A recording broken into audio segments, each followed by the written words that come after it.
after school.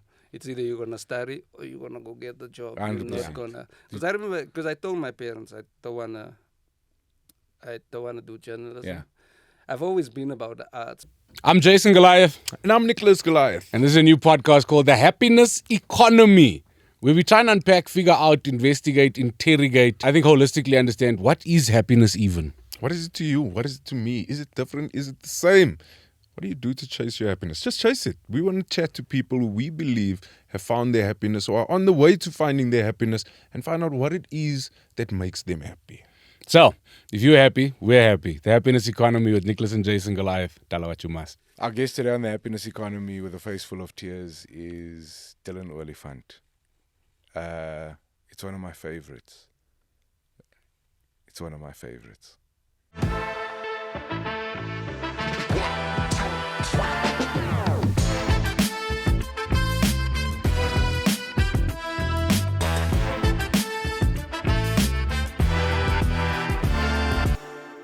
Publicly, Nick and I clearly identify as Eldorado Park.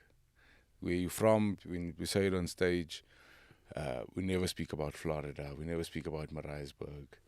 We're from Eldorado Park because, so for me, I always go, when people go, but do you love that? I go, no, but it was the first place that I properly remember living. Like, we lived in Nigel for a year before moving, and I obviously don't remember Nigel, but Aldo's, I feel, set my character and also showed me that the world is not a fair place all the time, and you got to be tough to make it. You still live in Aldo's. I stay next to Elders, Klipspruit West. So People call it Elders, but it's not. it's Elders. not. No, Yeah, people from Aldo's know. Klipspruit yeah. is Klipspruit. No, Also, I- people from Klipspruit. Yeah, no, What we've I seen the do- truth what now, I do- finally. What I do say though, when I never used to drive, I used to Uber, and the Uber drivers wouldn't go to Elders. Yeah. And they'd ask me where must they drop me off? I'm like, no, drop me off I stay in Soweto. So Uber drivers safer, they prefer to go to Soweto Yeah, than because to Aldo's. most probably the Uber drivers are from Yeah, Soweto. oh, so they A lot feel of like them are it- from it- Soweto. That's what they- But- so I'm like, no, we're going to Soweto, your hometown. we sharp. We sharp. And Klipspruit nicely forms that perfect border between, so Aldo's, Klipspruit, Soweto, literally. Yeah, Klipspruit West is Soweto. Yeah.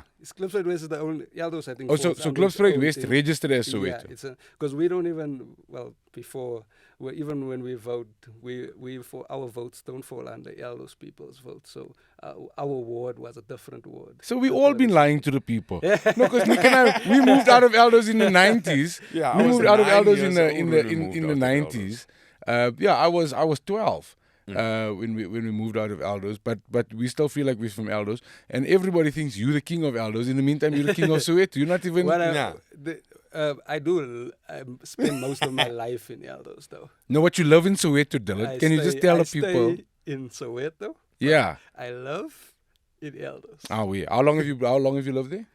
Like for a long time, but since I was like since I know myself. Yeah. Sa- I was going to same- say, aren't you from same Elders, house. Like you, From Elders, Klipspruit West, yeah. Yeah, same house. Same house, yeah. I stay in the same house. We moved there when I was a child. I'm an only child. Yeah. So there's no rush. You did a gag. You used to do gags. All those things in this house is mine. This is all. I'm the Yeah. only child. Everything I see here is mine. Yeah. I love that so much. The purpose of, I think, our conversations has been, Nick and I have been on a deep exploration in terms of just trying to figure out what happiness even is. So I think, like, you know me, my brand is all about just being happy, finding your happiness. Nick's brand is about chasing your happy, and figuring it out. And we've spent so much time trying to, because it's obviously like comedy. I think happiness is equally subjective in that you everybody's got a different opinion on it, and everybody different things make everybody happy. And there's no such thing as you just happy all the time. But I also think you can be happy all the time if you take a kind of a wide view. So, are you happy? Is my first question. It's been a tough year, so I don't think that I'm happy right now necessarily. And that's why we have you. Why has it been a tough year? Well, my mom passed away, so That's a tough one. No, it's Because look, I'm also an only child, so I understand that relationship, and I don't know if that's where we want to go with the conversation, but I mean, obviously, it is part of the happiness because your mom played a big role in your life. You make it well known, yeah. and also coming from I think if we want to go to the elders thing, like, because that's where I think for me, I learned to find the happiness because it's where you see that even in a tough space, Eldo's clips right somewhere too. Yeah. Where you can see that things are tough, but they are still happy people all the time because they're choosing their happiness. And I think where we want to start is like, how do you find your happiness, or where did you find your happiness, or what are the things that make you happy? things that make me happy is my family, and I think that's why. Sorry. No, bro. You take your time, my Yeah. guy. You take your time. Harry, bro. No, bro. Feel it. Feel free, feel comfortable. You know, it's like, it's weird because I say on stage all the Yeah. time that my mom Yeah. passed away, but like, it just like hits me every time.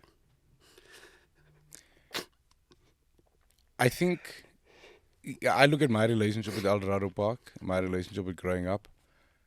I wouldn't have survived without my mother. And I think that mothers have this unique way of making unbearable things, unbearable places, unbearable times bearable.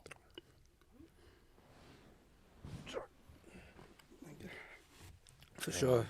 So, I felt like I even have this joke where I'm like, mothers raised the township. yes. The township would be nothing without the mother. Yeah. The mothers are the backbone of a township. 100%. The township is not. So when a mother dies in the township, I mean, when my mom died, I've never gotten so much compassion from, because everyone understands. Yeah. What even if they've never lost a mom, they know the 100%. fear of 100%. losing a mom. 100%. They know what it's like. It scares them too, so they understand. Like, you could be like, yo, my cousin passed away. They'd be like, yeah, fine, cousins die. Especially now. That's what cousins Especially now. There's another one. You know what I How many mean? cousins? Yeah. Yeah. You It's need not another day a. off work. Yeah, but when a mom dies, because moms are supposed to live forever, you never even think about.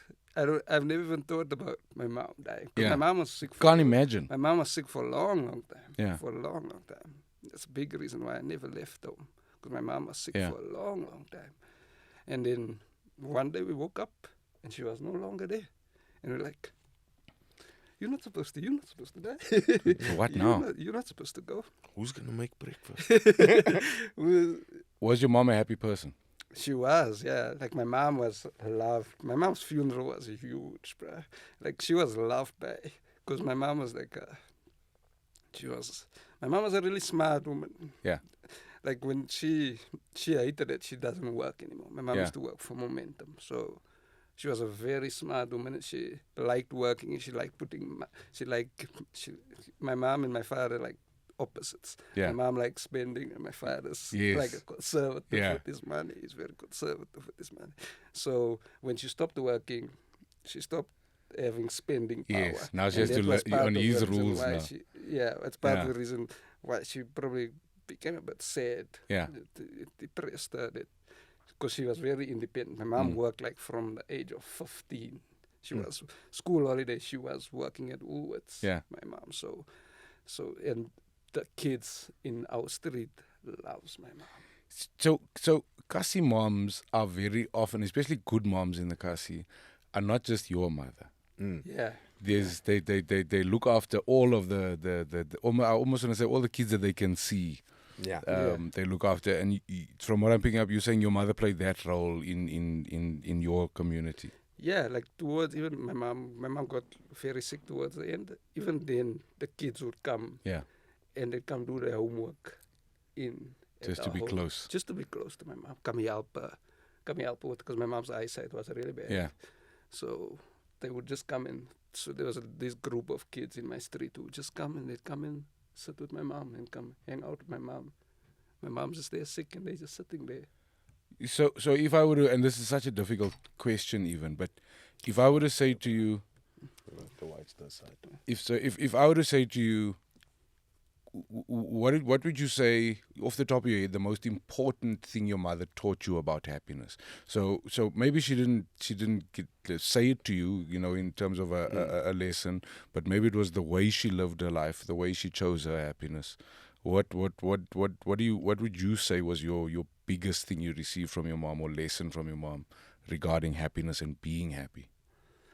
My mom was because my mom, like I said, she was very like, enjoy, do what you want to do, do what you enjoy. Because I remember telling my parents that I wanted to leave Rosebank College, Yeah.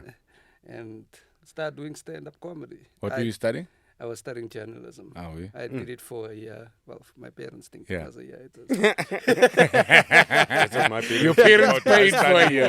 They paid for a year. What you did? my parents paid for a year. And then I told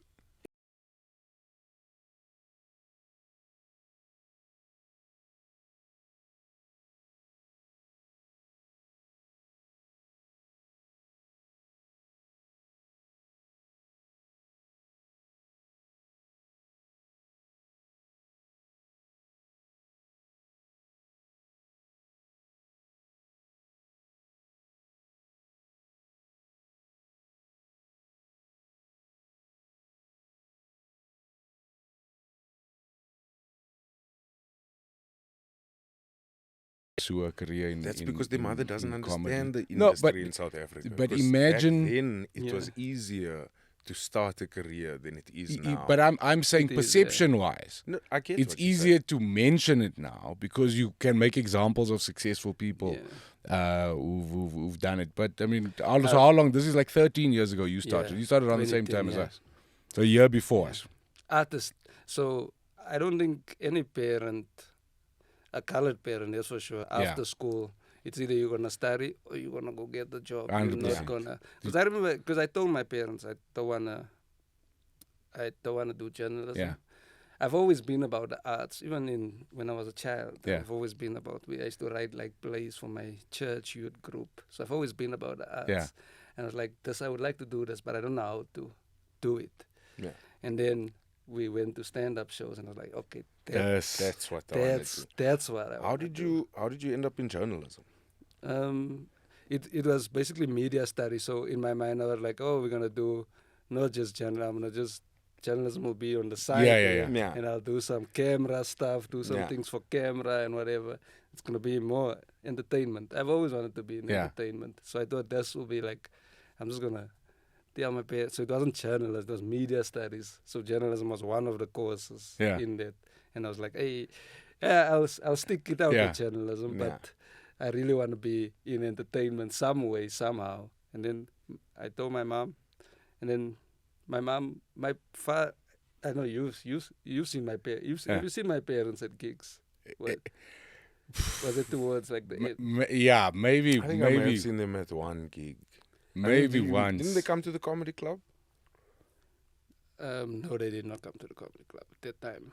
They haven't. But my Anyway. mom and my dad used to, for the Drive first you. year, Yes. drive me Everywhere. everywhere Yeah. to all the gigs, bruh. They were like, even when it upset them, We're like, going. Even when we're doing Kiribati Ozone and it's 2:00 in the morning, Yeah. and my father must come fetch me because it's not far from Yeah. our home, because also so Yeah. we know where I stay. Even so, my parents were very supportive, but also I was like a little bit funny in the beginning. You were Yeah. always funny. From the start. Funny was the one thing that I think you've never had to stress about. I'm an introvert, as a child, No. growing up as a child, I was an introvert. Right? So that's sarcastic. I know. You! I'm an introvert, right? I'm an introvert. Yeah. So telling my parents alone that I want to do stand-up comedy They thought you lost was your a mind. surprise. Yeah. And, everyone. Did they think Are it was you a fad? on the TikTok? Did they think it was just going to be a fad? Like you were just going to try this thing and then come to your senses? Yeah, I don't think that they. I think that even my parents, even I think they're still waiting for me to come to your senses. my mom's parents, my mom's friends came to me Yeah, after I told my parents. yeah. Saying that they're praying for me. They praying for me. And not praying for your success in comedy, just No, praying for they you to pray come for to me. your senses. Yeah. because- No, listen, I've been accused of being the devil's child. Comedy, and that's because there's different perceptions. You know what I mean? Everybody has different perceptions, and especially coming from where we come from, your parents essentially just don't want you to struggle. And when you say you're going to be an artist, they only know of broke artists. They don't know of artists that have been successful, and even artists that look successful. A lot of them are still broke. You know what I mean? And I think that's what your parents worry about. Yeah, also because comedy is also a career that, I think it is a career you choose, but no one leaves varsity to comedy. No. No one does that, bro. No. No one leaves college To to pursue. pursue a But I career think in also comedy is not it's not a respected art form, especially in South Africa. I think that's why a lot of people don't, because you can leave varsity to go and do music, you can leave to go and do actual art like painting, but if you leave to go and do comedy, there's a different reaction. And yet, I find that for me, comedy is where I find my most happiness. It's where I'm most at peace because I get to control a room full of people 100%. with my words. That's definitely, comedy is definitely the place where I find my biggest happiness, and it's my place where I can totally be free and be whatever I want to be. I know like I could be, it could be the worst day, but when I get on stage, I'm like, oh, that new thing worked. Yeah. That thing makes me feel that new one worked out of That makes you feel better than payday. yeah. Like I can't to compare to somebody who doesn't understand what it feels like for a new bit to work. Proper, It yeah. feels like the day your money came in your account. Proper. It Like, feels And there was an extra R5 on that. yes. money. No, there was more money than they forgot to take the tax. They forgot to take the tax. It's. I mean, I have. You're having a bad day. We all have bad days. I go to a gig. After the gig, speak to my fro. My fro goes, "Shame, you were a bit down. How are you feeling?" And my response is generally, "Oh, that gig was exactly what I needed." yeah. It feels like therapy. It feels like a massage. It feels like I don't know, an energy drink. It reinforces. So, your mom encouraged you to do what you like, and to have fun, to have a good time. It looks from the outside like you're having fun, and I think that was what was very interesting for me, and specifically around this conversation of happiness, was how quickly you were able to tell the story of your mom's passing on stage, and in the depths of your despair, create joy for other people and for audiences around that. Talk me through that decision and what that has helped you with, or how that has benefited you in terms of dealing with your grief. Look, I think what I've taken like this thing with my comedy was like, I'm just gonna be honest about and be honest completely on whether it's on social media about how I feel and how I relate to other people. Yeah. So I just decided I'm gonna be honest, and where I am in my life is my grief. I'm grieving a parent, Yeah. So I thought, let me. And there's a lot of funny things that happen. And my mom was a laugher. Yeah. My mom could laugh, bruh. like proper. My mom was like one of those people. If you say a word wrong, she Yeah. will She's- laugh. Yeah, I was gonna say, she sounds like that colored woman in the kasi. That although she's the mother of the kasi, she She's will gonna also guarra. guarra the hell out of you. Yeah. Yeah. The other day, my father's friend came to visit us to find out how we are doing. Yeah. My father and I, and he's like, yeah, your mom was a strong woman, eh? We couldn't say it. I was so scared of saying the wrong thing in front of her because she will laugh on that the wrong thing that you say. She was like, so, yeah. So I look, I love that. I think as an artist, the bravery to be vulnerable is the greatest gift, and I think it's the purest form of your art is in that absolute truth, absolute vulnerability. And I think the gift of comedy is we can make light of absolute pain. There's there's a number of topics that are kind of socially off the table, but us personally, I honestly think we can speak about anything: good, bad, sad, happy, angry. But it's because we understand that it's jokes. Yeah. No, just because you joke about something doesn't mean You that's don't what you care. believe, Yeah. or that you don't care. Like Yeah. if you joke about your mom's passing, it doesn't mean you feel less. It Not at doesn't all. mean, and that's, I It feel. means actually care about it. Yes. You have Yes. to talk about it. 100%.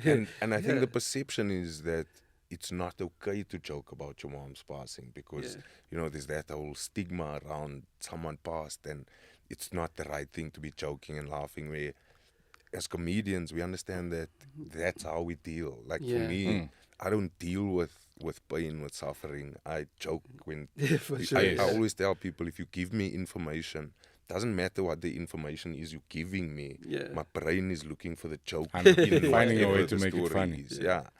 I always find that comedy is everything. Because someone was telling me that, no, I don't know why you put little jokes into. I did a little video about some. I don't remember what the subject was, and they're like, I don't know why I'm putting little jokes in there. I'm like, this is my art form. This is my express. No one ever says to musicians, Yes. I don't know why you're singing about. This is the art form. This is how I express myself. Say something. I'm not sure if you need to sing. Can't you just say jigga? Just say. Yeah. Just- Why are you singing about your That's breakup? elite. No No, one but I ever- also find it weird. Like whenever I have to do like a motivational thing or whatever, I find it so difficult to be talking to an audience And not. and not trying to make them laugh. Yeah. Even just that one little Yeah. laugh in between. So yeah, leave Dylan to put these jokes in. We've watched you kind of evolve over the years, and I think you can say the same for us. I watched you start with, just the straight up smart deadpan. And I think for years, even from before you believed you were great, we believed that you the best one-liner the country has ever seen, which I think is one of the most difficult forms of stand-up comedy. Is the style of comedy that you've done. You've evolved that a lot now, and I think that COVID specifically played a very big part in you finding your voice. Do you think finding your voice plays a part in one's happiness, particularly as an artist? Oh, definitely, for sure. Finding your voice comes with like freedom, a freedom that because for a while I was doing comedy and I was doing these and I was doing the one-liners, right? And I was doing the one, and I felt a bit detached from the jokes in a way where it's like it's my voice, it's who I am, but I have so much more to say. Yes. I have so much more to say, and it's definitely amped up my writing. So I'm like excited to write. I'm like, I can write about anything now. Yeah. That one line actually just helped me become a much more. It made me more Stage confident. jokes. The jokes like literally like made me be able to write a joke. Yes. Now I can write a Yes. joke. I can write a joke easily. I could Because sit down. you trained to Because make I've jokes trained in to one make jokes, sentence. Yeah, in sentence. So getting to Now- punchlines is not a challenge for you Getting anymore, to or as punchline, much of. Now it's more of like performance Yeah. and those Yeah. type of things. So finding my voice has definitely made me happier, made me a better writer, completely. Yeah, the storytelling, like realization that Jay and I had was that there's people who write jokes, and then there's people who are naturally funny. Yeah. Then you fall into both of those Yes. categories because Lucky going bastard. through, like you say, going through that process. Yeah, because you're naturally a funny human being, and most of the comedians that we spend time with, that we socialize with, Yeah. we chill with them because anything can happen, and it's going to be funny now. Yeah. And that, I think that realization and the switch to open up and be more vulnerable and go, I don't have to only do this. Yeah. I can do stories. Yeah, like I can do stories and I can be open about how I feel about certain things and and I just think like over the years that the one-liners really did set me up to improve my writing, because now my writing I feel like is gone like to a different level. No, your writing is world class, my friend. Can we talk now that you're talking about being open and honest? We judged you for many years, bruh, for being this big, successful comedian, billboards with your face on. Then we drive past you under the billboard at the taxi rank in Jordans that cost more than the taxi you are getting into. Very true. But for years, like, Very true. you know, and the thing for me that I admired about that was, because you made a gag about that as well, about, I don't want to tell you a gag, but you had a gag about why you buy comfortable sneakers. Yeah. And for me, that's were you aware of, like, the stance you were taking? Like, because I don't even know if that's the right question. I don't know how to ask the No, question. so I think, I mean, so you got your license late, started driving late, and we would tease you about these things, but there's always been a consistency of Dillan is doing Dillan. You were never doing what everybody else is doing. Yes. You were never partying with us when we were partying in a type of way. You were never influenced by the things that were influencing us. You always seemed very clear on what Dillan's style is. Dillan is going to do Dillan's things in Dillan's way at Dillan's time. Were you always like that? Was there pressure that maybe we didn't see? And how do you achieve that? Because that's such a difficult thing to get to a point where you feel like you don't care what I think. And not in a negative way, just in a very freeing way. Look, I've always wanted a car. But I've always wanted. I'm not going to be there saying that I've been walking. From Eldo's, Yeah. obviously you wanted a car.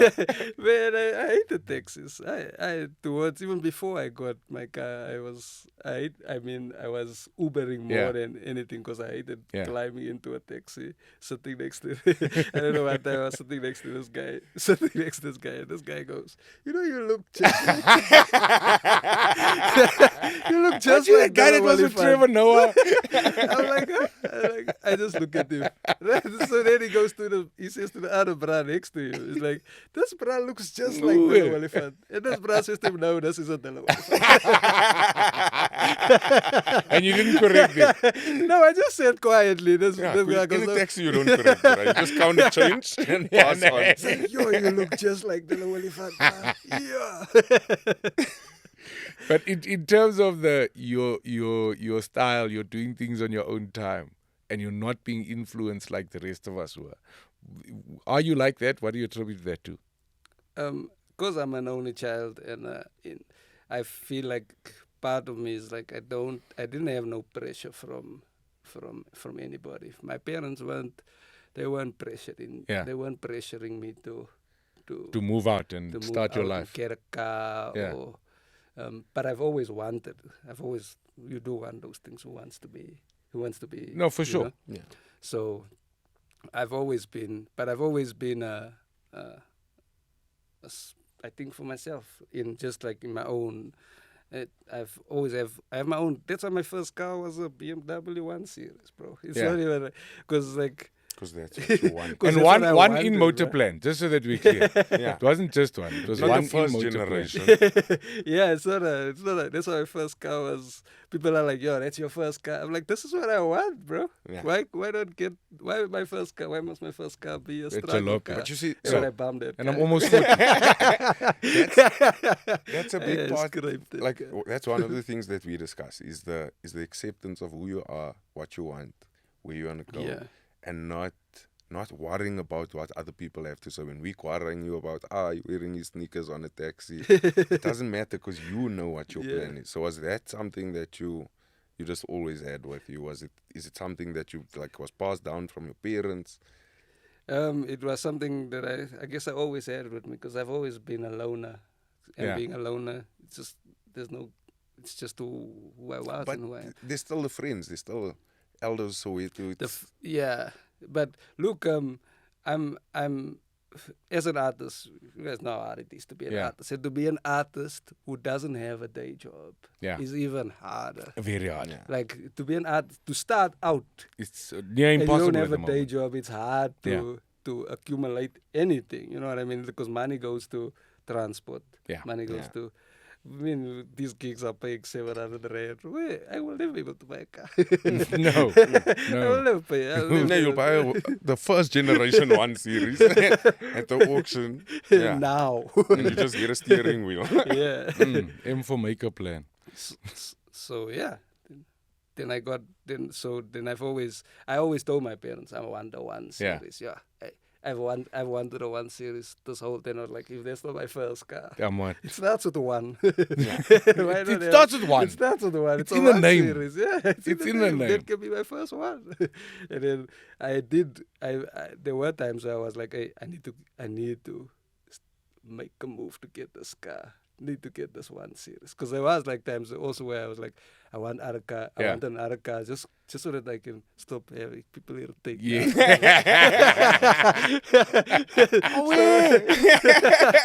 Stop asking me when am I gonna Yeah, get the car. we Yes, are like, people. Life goes on. We are people.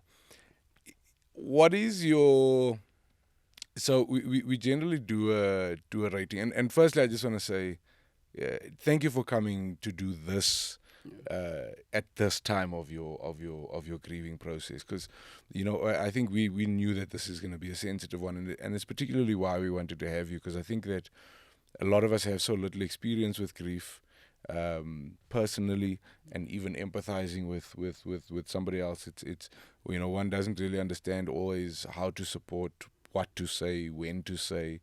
I know that you make jokes about the fact that you can support Dillan in all ways, but don't come with ShopRite milk. Yeah. I know you make those jokes. So firstly from us, thank you. But how are you feeling now as you look out onto a landscape which I don't think your brain could compute? How are you feeling now about chasing down your happiness and being happy, and what does happiness look like to you post mom? And you can be honest. And if you don't know, you can be honest. Yeah. I don't know what the future holds. It does look a bit. It is a bit scary. Yeah. It's very scary thinking about a life without Yeah. my mom.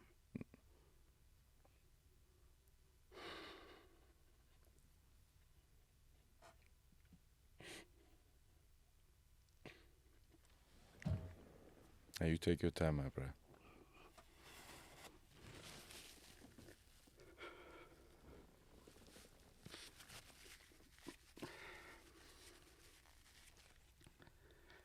But it is nice crying in a new BMW. the It is aircon and nice. the tears just makes it extra cool. It You is just way better crying. wipe a tear, drop a And punchline. I'm glad I'm Yeah. not crying in the Yeah. taxi. This is very true. I could be This is crying very in the That's taxi. embarrassing. I Don't could you be- have enough for a fair boy? And I do have loved ones. Yeah. Like during this time of grief, I even got a girlfriend. My I even man. got a lady that, My man. and like my lady, I cry on her shoulders, and she's fine with it. I mean, it's literally the hardest time in my life. For sure. I've never felt the loss Yeah, like for this sure. before, Hardest thing you've ever been through. So, and she's still here. Yeah. She's still here. The shoulder is still Look, she's there. here. She's here because you, my friend, and I think Yeah. that she's as lucky as you are. So, what does supporting you look like?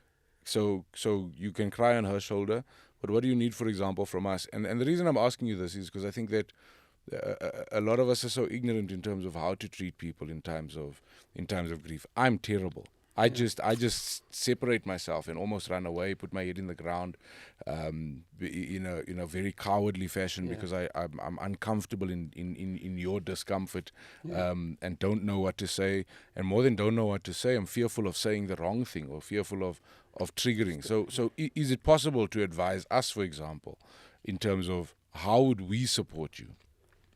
Man, during COVID, my friend's mom passed away, right? And I didn't know what to say to him, and I didn't know because I couldn't, because you can't. It's something I couldn't feel. 100%. And then when my mom passed away, and I realized I think all people want to just grievers, I guess, want to feel is not alone. Just check on them. How are they doing? How are things going? Is you fine? How was today? How was your day? Did you have a good day? Yeah. I think that's all. I think that's like all I've wanted from my friends. I just want them to be like, acknowledge it. Because some people also, when they see me, they don't know if No, they must 100%. say, Yeah. if they must say my ma, they go, how you doing? I'm like, no, I'm fine. No, but how you doing? I'm like, no, I'm fine. No, but how you doing? and just say it. Yeah, Whatever that's it is. how We you both doing know what now? you're Yes. After your mom passed, After your how are mom you passed I feeling? think away. I think you hinting at me. 'Cause Yeah, I feel like I think that was me. I feel like I I'm think that was in me. that No, but how are category. you doing? But how are you doing? I just wanted to argue.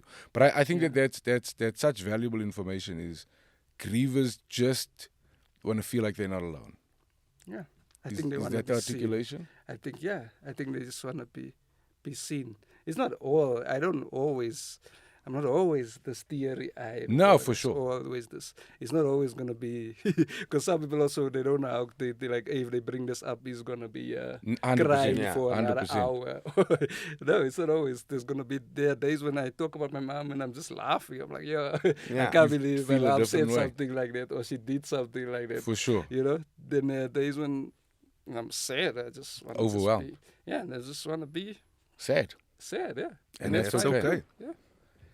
We do a Goliath Happiness Index. It's a pretty simple index. Our basic understanding is that the seeds of happiness come from acceptance and accepting where you are, what's going on in your life right now, and being able to be happy throughout doesn't always look the same. So it's not sometimes happiness is exactly how you look now. Lots of tears of remembrance and pain, and sometimes happiness looks like how we look on stage, where there's a whole room laughing with us. So the first one is acceptance.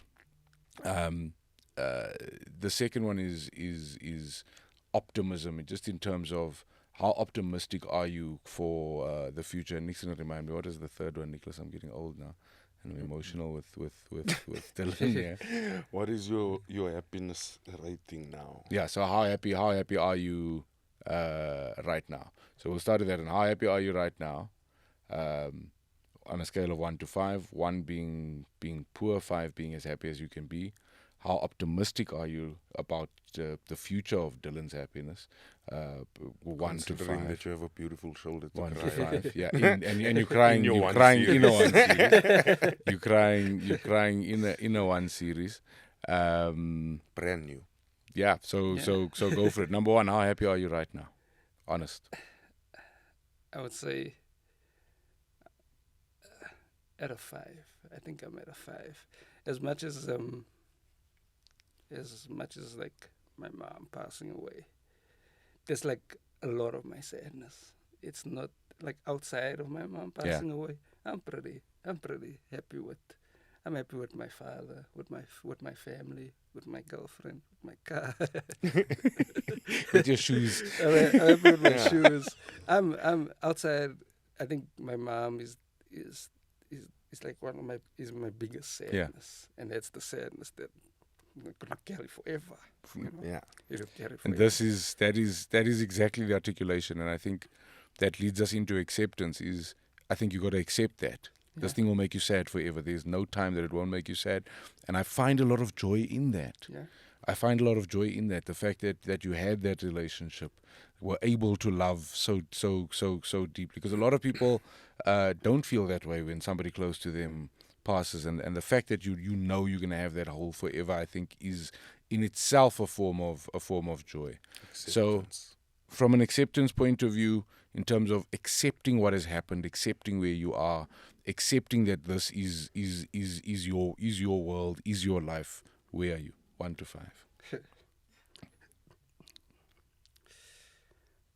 That one is low. That one's like a 2. It's a hard one.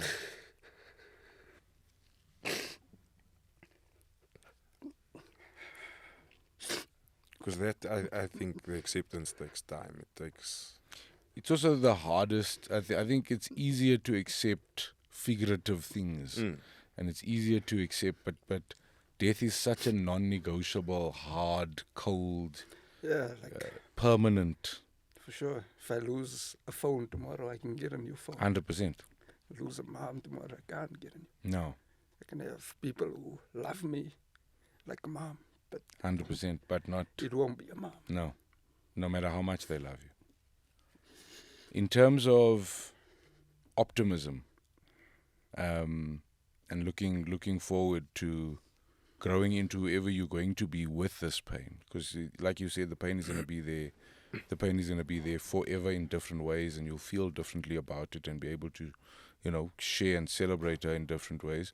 But in terms of the optimism of Dillan Oliphant, when you, and I'm going to ask you for this one to separate yourself perhaps from how deeply question number 2 made you feel. And if I were to say, when you look forward and you think about what Dillan Oliphant, that word, that name, that brand, that comedian, that human, what is your optimism for the Dillan of tomorrow?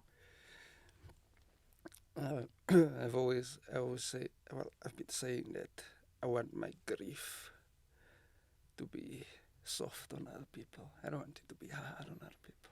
I want to be more compassionate than I was before. So, optimism, I'm really optimistic about the future. I'm optimistic about my career, about my loved ones. And I know this is going to be cliche, I know that, but it's something my mom would probably want me to be. She would want me to be.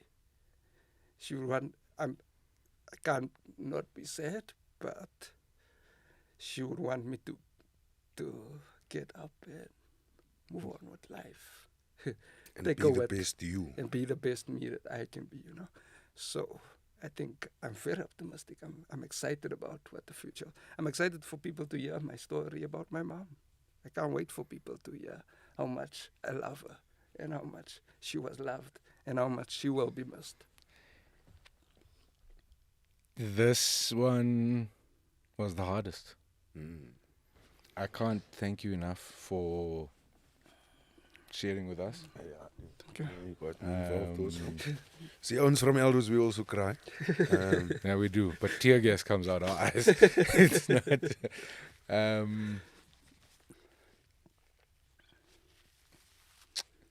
I think I want to say it's been a beautiful thing to see you go through the process. It blew my mind to see how quickly you were able to get up on stage and deal with the loss of your mom.